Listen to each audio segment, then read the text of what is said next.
Dramatic political change is sweeping across North Africa.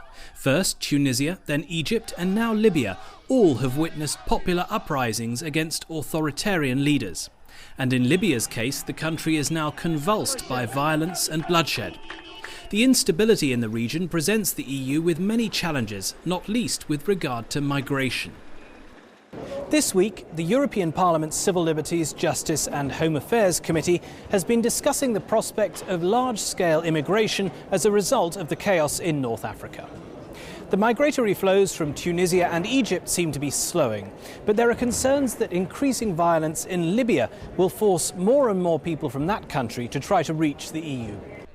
One of our group's coordinators on this committee is Simon Busuttil from Malta, a country which, given its geographical location, is often the first EU member state where migrants from North Africa arrive. He told EPP TV about his concerns that the EU has perhaps applied double standards when it comes to helping people fleeing the violence in Libya. Over the past week, Malta received 12,000 evacuees from 89 different countries.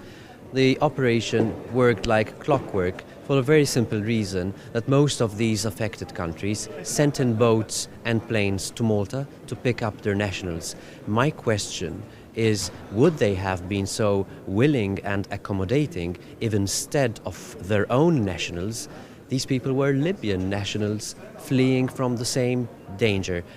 The meeting also heard from Commissioner Cecilia Malmström, who has responsibility for Home Affairs.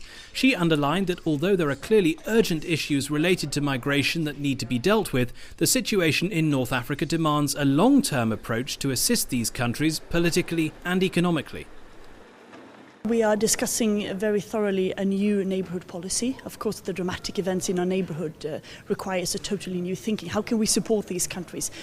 First of all, to have new elections. How can we support stability, economic development, trade, infrastructure? How can we increase the cooperation between the European Union and so on?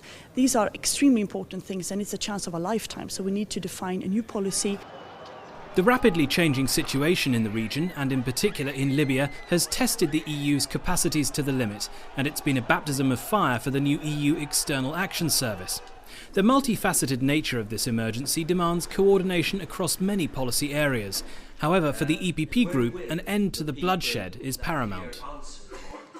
My first priority at this point is making sure that we stop the violence. This is clearly, it must be our primary consideration. How to do it is not that easy, of course, because the situation is fluid, it's also very difficult and could change not by the day, but by the hour. The UN and the EU have imposed sanctions. That is a good move and it will add pressure. I'm not quite sure that will be enough, but we have to wait and see.